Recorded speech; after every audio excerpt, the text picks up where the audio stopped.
নমস্কাৰ মৰমৰ ছাত্ৰ ছাত্ৰীসকল এইটো ভিডিঅ'ত আজি আমি আলোচনা কৰিম ক্লাছ 10ৰ অসমীয়া পাঠ্যপুথিত থকা পাঠ 12 পাৰস্যত এই ভূমিকি লিখিছিল ৰবীন্দ্ৰনাথ গোস্বামীয়ে। এই পাঠৰ প্ৰশ্নাৱলীত থকা যিমানখিনি প্ৰশ্নৰ উত্তৰ আছে আমি গোটেইখিনি আলোচনা কৰিছোঁ আৰু প্ৰশ্নৰ উত্তৰবোৰ অতি চুটিকৈ আৰু সহজ ভাষাত বুজি পোৱাকৈ লিখি দিয়া হৈছে। চ' ষ্টুডেণ্টছ, তোমালোকে ভিডিঅ'টো প্ৰথমৰ পৰা লাষ্টলৈকে চাই থাকিবা।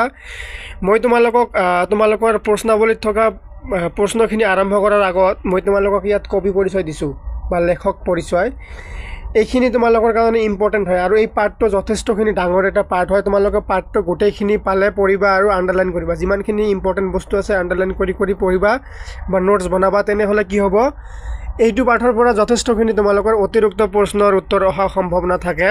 সেইবাবে তোমালোকে পাঠটো ভালকৈ পঢ়িবা আৰু এই কবিৰ পৰিচয়খিনি তোমালোকে পঢ়িবা। ইয়াৰ বিষয়ে কিন্তু তোমালোকে ভালকৈ পঢ়িবা আৰু তাৰপিছত তোমালোকে এইখিনি বস্তু পঢ়ি ল'বা। এই পাঠবোধখিনি ভাল কৰি পঢ়িবা আৰু শব্দ আৰু টোকা। ইয়াৰ পৰাই শব্দ আৰু টোকাৰ পৰা কিন্তু 1ৰ পৰা 2 নম্বৰ তোমালোকে ফাইনেল এক্সামত 1ৰ পৰা 2 নম্বৰ অহা দেখা যায়। ইয়াত বহুতো শব্দ দিয়া আছে, মেইন শব্দ। এই শব্দৰ অৰ্থবোৰ ইয়াতে আছে। এই শব্দৰ অৰ্থখিনি তোমালোকে জানিবই লাগিব, এইকেইটা শব্দৰ অৰ্থ। তাৰপিছত তোমালোকৰ পাঠবোধ, এই পাঠবোধখিনি পঢ়িলে তোমালোকে পাঠটো ভালকৈ বুজা পাবা। মানে আচলতে পাঠত কি ক'ব খুজিছে, কি বুজাব খুজিছে বুজি পাবা। তাৰপিছত তোমালোকে লেখকৰ পৰিচয়খিনি ভালকৈ পঢ়িবা, কাৰণ তোমালোকৰ পৰীক্ষাত লেখকৰ পৰিচয়ত মানে 5 নম্বৰকৈ এটা প্ৰশ্ন ফাইনেলত অহা দেখা যায়। এতিয়া আমি আৰম্ভ কৰিম। তোমালোকৰ প্ৰশ্নাৱলীৰ প্ৰথমত আছে ভাৱ বিষয়ক। 1 নম্বৰত দিছে চমুকৈ প্ৰশ্নৰ উত্তৰ দিয়া। ঠিক আছে। ক নম্বৰ প্ৰশ্ন, লিখকে উল্লেখ কৰা মতে তেওঁলোকৰ ৰিক্ত ক'ত অৱস্থিত? উত্তৰ হ'ব, লিখকে উল্লেখ কৰা মতে তেওঁলোকৰ ৰিক্ত পাৰস্য উপসাগৰত অৱস্থিত।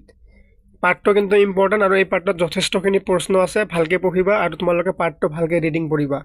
ৰিডিং পঢ়াৰ সময়ত যিমানখিনি যিমানখিনি ইম্পৰ্টেণ্ট মানুহৰ নাম আছে, শব্দাৰ্থ আছে, এইখিনি তোমালোকে এনেকৈ আণ্ডাৰলাইন কৰিবা আৰু নোটছ কৰিবা বা ভালকৈ পঢ়িবা। খ নম্বৰত আছে বুশ্বেৰ কি? উত্তৰ হ'ব বুশ্বেৰ বন্দৰ নগৰী। ঠিক আছে। গ নম্বৰ হ'ল তোমালোকৰ কি?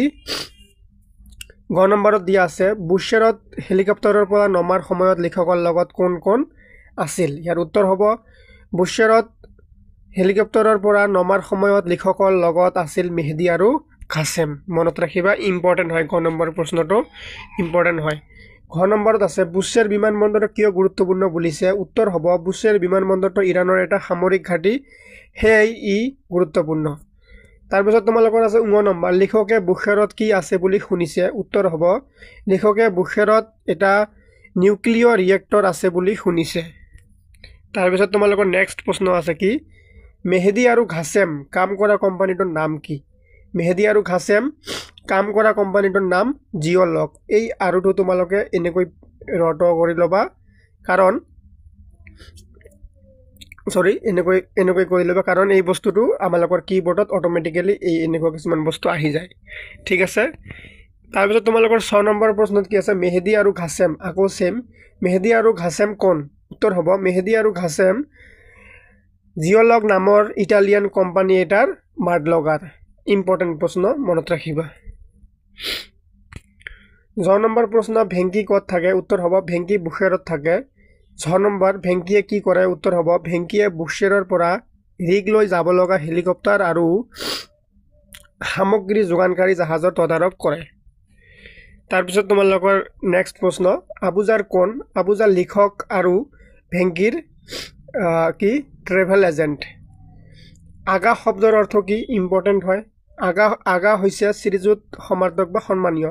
আমি যেনেকৈ এটা সন্মান দি শ্ৰীযুত বুলি কওঁ, সেই ইৰাণত কি কয়? আগা বুলি কোৱা হয়। নেক্সট প্ৰশ্ন তোমালোকৰ কি আছে?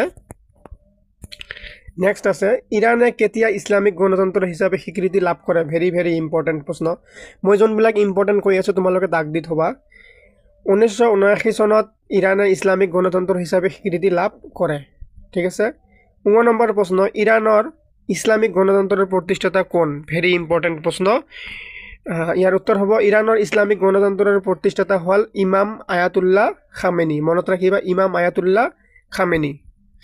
আমাৰ যেনেকৈ মহাত্মা গান্ধীজী আছিল, ছেম তেখেত আছিল এনেকুৱা টাইপৰ মানুহ। ইৰাণৰ কোনটো বিষয়ে লিখকৰ কৌতূহল বৃদ্ধি কৰিছিল উত্তৰ হ'ব ইৰাণৰ জাগ্ৰস পৰ্বতমালাই লিখকৰ কৌতূহল বৃদ্ধি কৰিছিল ইৰাণৰ ৰাজধানীৰ নাম কি ইৰাণৰ ৰাজধানীৰ নাম তেহৰান এই দুটা ইম্পৰ্টেণ্ট হয় এইটো ভুলতে আহিছে এইটো আৰু এইটো দুটা ইম্পৰ্টেণ্ট প্ৰশ্ন হয় তাৰ পিছত তোমালোকৰ ইয়াত কি আছে তেহৰানত কিমান বিমানবন্দৰ কেইটা তেহৰান কি তেহৰান হল তোমালোকৰ ইৰাণৰ ৰাজধানী বা কেপিটেল তেহৰানত বিমানবন্দৰ দুটা মেহেৰবাদ এয়াৰপোৰ্ট আৰু খামেনি ইণ্টাৰনেশ্যনেল এয়াৰপোৰ্ট দুটা তোমালোকে ভালকৈ মনত ৰাখিবা আৰু এইটো কথা মনত ৰাখিবা যে তেহৰানত বিমানবন্দৰ দুটা আছে এটা হৈছে কি মেহৰাবাদ এয়াৰপোৰ্ট আৰু এটা খামেনি ইণ্টাৰনেশ্যনেল এয়াৰপোৰ্ট নেক্সট প্ৰশ্ন তোমালোকৰ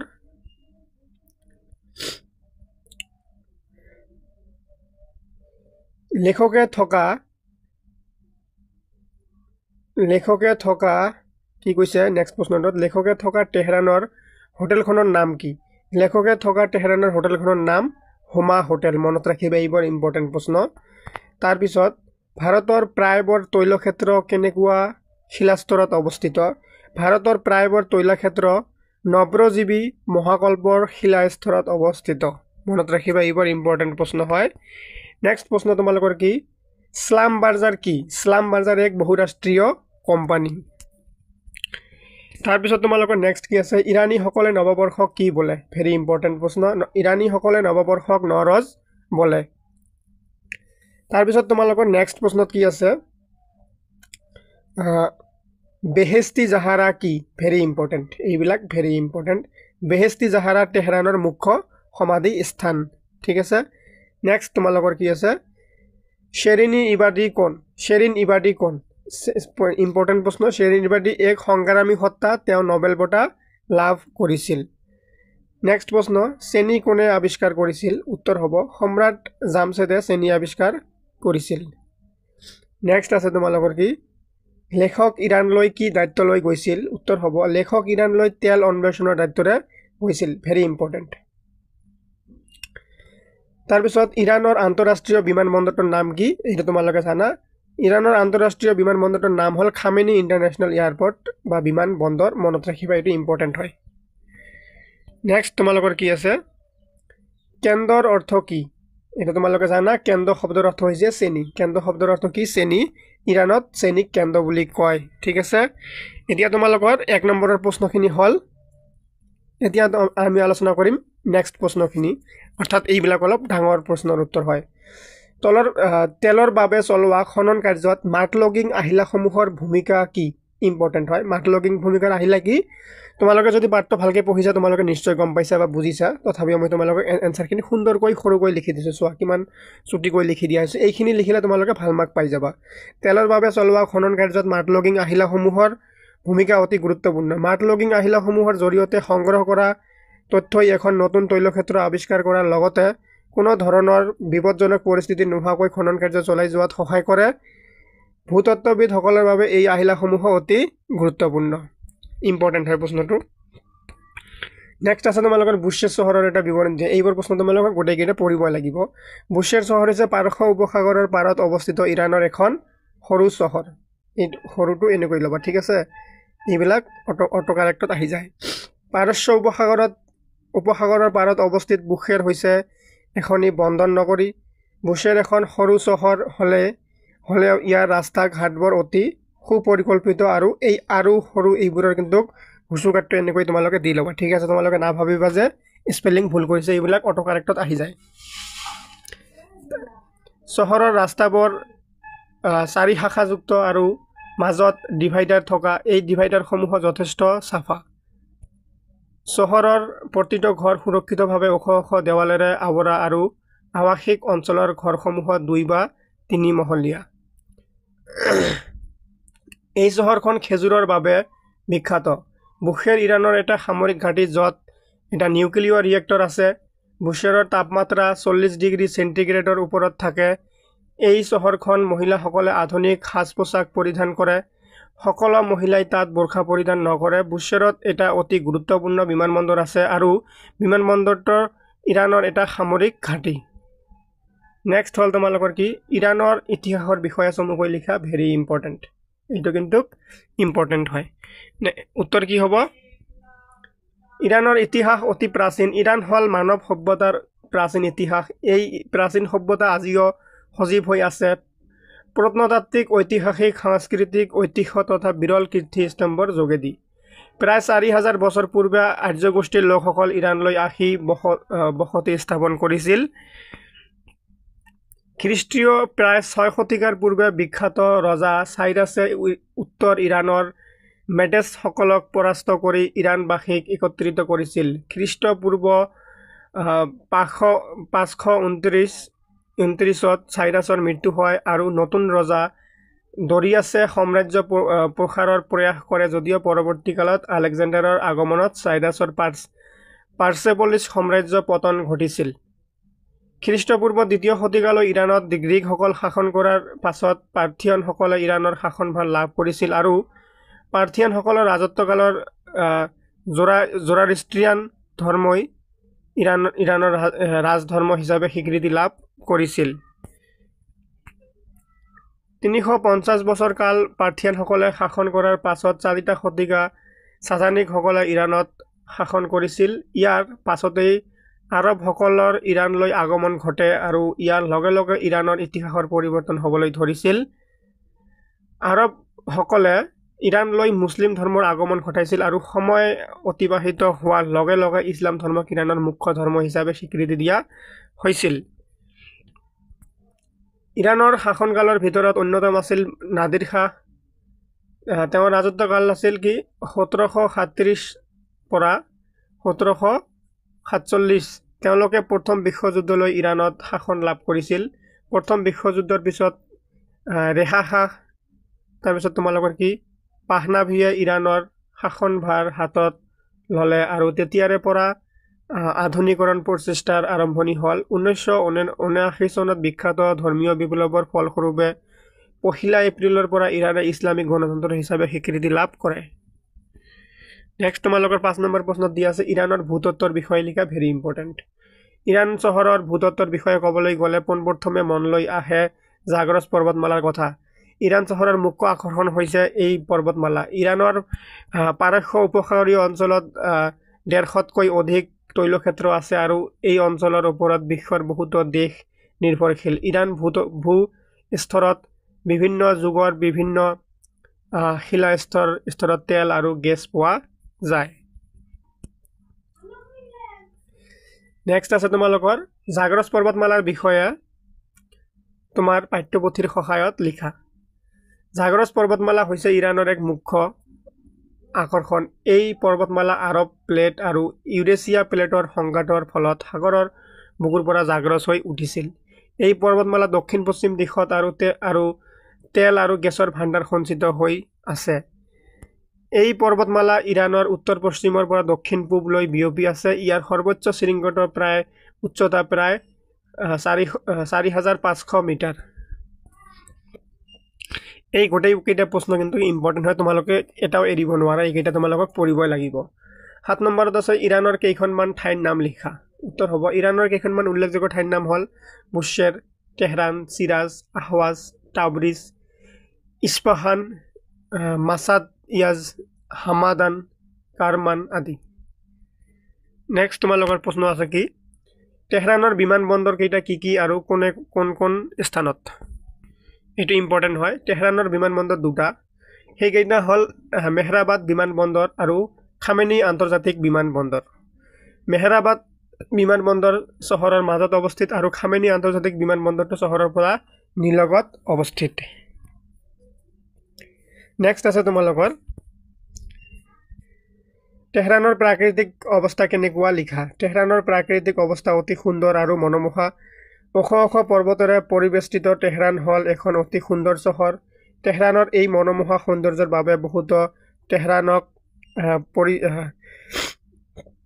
পেৰিছৰ লগতে তুলনা কৰে গ্ৰীষ্মৰ 2টা মাহ ইয়াত যথেষ্ট গৰম হয় যদিও বছৰৰ বাকী সময়ছোৱাত তেহৰানৰ জলবায়ু অতি আৰামদায়ক হয় শীতকালত তেহৰানত বৰফ পৰে তেহৰানক এই সুন্দৰ জলবায়ু প্ৰদান কৰে এলব্ৰুন পৰ্বতৰাশিয়ে পৰ্বতৰ ওপৰৰ হিমবাহৰ তেহৰান চহৰৰ খোৱা পানীৰ প্ৰধান উৎস। নেক্সট প্ৰশ্ন, স্লাম বাৰ্জাৰ কোম্পানীৰ কাৰ্যালয় ক'ত আছে? উত্তৰ হ'ব স্লাম বাৰ্জাৰ কোম্পানীৰ কাৰ্যালয় নাজিৰাৰ পৰা নাইজেৰিয়ালৈকে, দুলিয়াজানৰ পৰা ডুবাইলৈকে, তেহৰানৰ পৰা টেক্সাছলৈকে পৃথিৱীৰ সকলো তৈলক্ষেত্ৰত ওচৰে পাঁজৰে আছে। ইম্পৰ্টেণ্ট হয় প্ৰশ্নটো। নেক্সট তোমালোকৰ প্ৰশ্ন আছে, ইৰাণীসকলে নৱবৰ্ষ উৎসৱৰ বিৱৰণ দিয়া। Very important. বসন্তৰ মনোৰম দিনৰ আৰম্ভণিতে ইৰাণীসকলে তেওঁলোকৰ নৱবৰ্ষ অৰ্থাৎ নৱৰোজ পালন কৰে। তেওঁলোকৰ নৱবৰ্ষ কি বুলি কোৱা হয়? নৱৰোজ বুলি কোৱা হয়। মনত ৰাখিবা। 2 সপ্তাহ জুৰি উদযাপন কৰা এই উৎসৱ আৰম্ভ হয় বসন্তৰ প্ৰথম দিনটোত, যেতিয়া সূৰ্যই বিষুৱ ৰেখা অতিক্ৰম কৰে। নৱবৰ্ষৰ সময়ত বুখেৰৰ স্কুল, কলেজ, চৰকাৰী কাৰ্যালয়ত, হোটেল আদি সকলোতে শিবিৰ স্থাপন কৰা হয়, যাতে ইৰাণীসকলে ভালদৰে নৱবৰ্ষ উদযাপন কৰিব পাৰে। নৱবৰ্ষ উদযাপন উপলক্ষে তেওঁলোকে সকলোৱে নতুন কাপোৰ পৰিধান কৰে আৰু বহুতো পিঠা পনা বনায়। নৱবৰ্ষৰ এই উৎসৱত বহুতো বিষয় সামৰি লোৱা হয়। বিষয়সমূহ হ'ল চহৰখনৰ পৰিৱেশ আৰু নিজকে চাফ চিকুণ কৰা, শত্ৰুভাৱ দূৰ কৰি সকলোৰে লগত বন্ধুত্ব স্থাপন কৰা, অগ্নিশিখা প্ৰজ্বলন কৰা, সীমান্ত নদী বা সাগৰ অভিমুখে যাত্ৰা ইত্যাদি। তাৰপিছত কি কৰে? এই উৎসৱৰ সময়ত যিকোনো পাৰ্চী গৃহতে টেবুল বা কাৰ্পেটৰ ওপৰত এখন সুন্দৰ কাপোৰ পাৰি 7 বিধ খাদ্যবস্তু সজোৱা হয়। এই 7 বিধ খাদ্যৰ কাষত পবিত্ৰ কোৰাণ আৰু হাফেজৰ কবিতা পঢ়ে। বছৰৰ শেষ বুধবাৰে ৰাজহুৱা স্থানত মেজি জ্বলাই জুইৰ ওপৰেৰে পাৰ হৈ প্ৰাৰ্থনা কৰে আৰু জুইৰ পোহৰত কাঁহী বাটি বজায় আৰু মানুহৰ ঘৰে ঘৰে গৈ আতিথ্য গ্ৰহণ কৰে।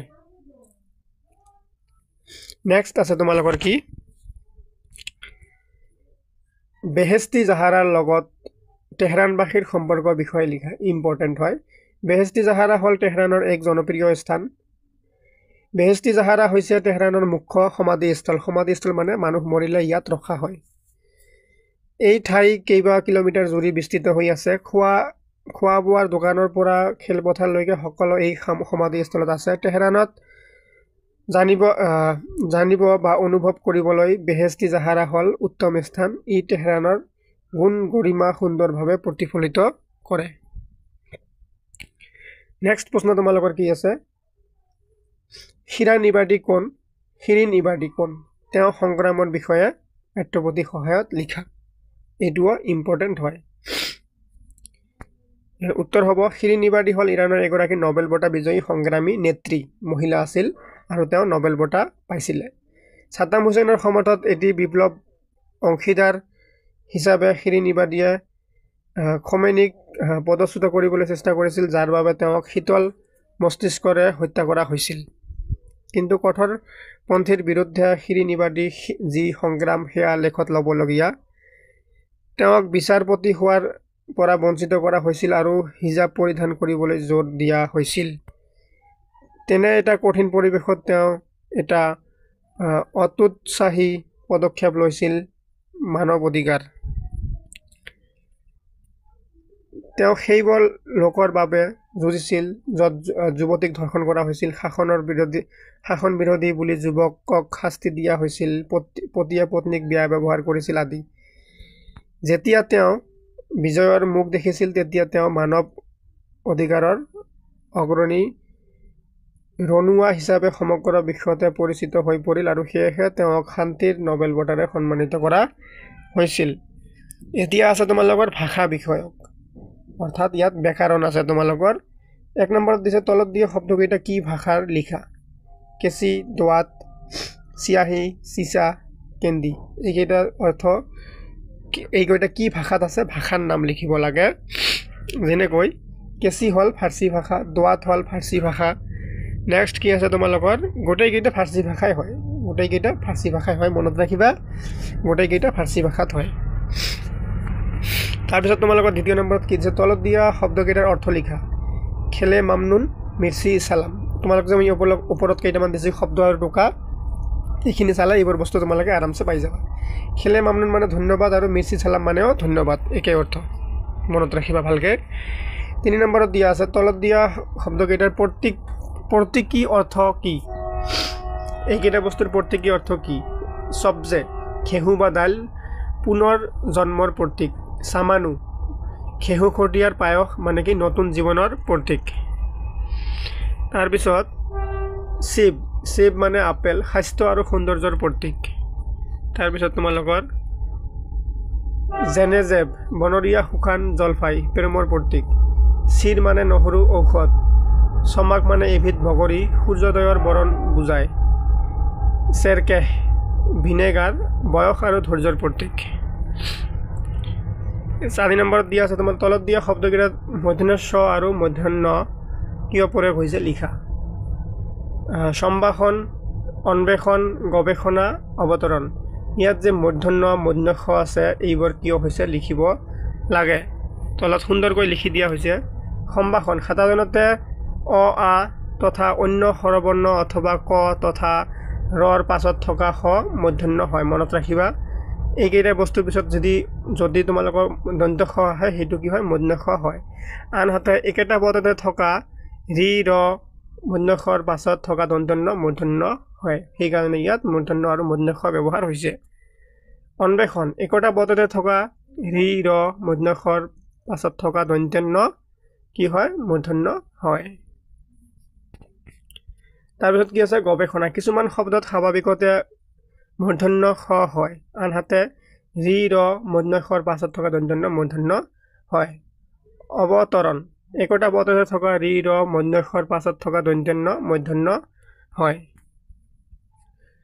5 নম্বৰত দিয়া আছে তোমালোকৰ তলত শব্দকেইটাত কি প্ৰত্যয় প্ৰয়োগ হৈছে লিখা ইৰানী আৱাসিক বাণিজ্যিক শেহতীয়া সোণালী খৰচী এইকেইটা বস্তুত কি প্ৰত্যয় ব্যৱহাৰ হৈছে লিখিব লাগিব ইৰানী ইয়াত কি ব্যৱহাৰ হৈছে ইৰাণ যোগ ইৰানী তাৰপিছত কি আছে তোমালোকৰ আৱাসিক ইয়াত ইক ব্যৱহাৰ হৈছে আৱাস যোগ ইক আৱাসিক বাণিজ্যিক ইয়াতো ইক ব্যৱহাৰ হৈছে বাণিজ্য যোগ ইক বাণিজ্যিক শেহতীয়া মানে ইয়াত অতিয়া ব্যৱহাৰ হৈছে শেষ যোগ অতিয়া সোণালী ইয়াত আলি সোণ যোগ আলি সোণালী খৰচী ইয়াত হৈছে খৰচ যোগ ই খৰচী এইখিনি যে তোমালোকৰ পাঠৰ প্ৰশ্নাৱলীত থকা যিমানখিনি প্ৰশ্নৰ উত্তৰ আছে আমি গোটেইখিনি আলোচনা কৰা হৈ গ'ল তোমালোকক ভিডিঅ'টো ভাল লাগিলে লাইক কমেণ্ট কৰি শ্বেয়াৰ কৰি দিবা ধন্যবাদ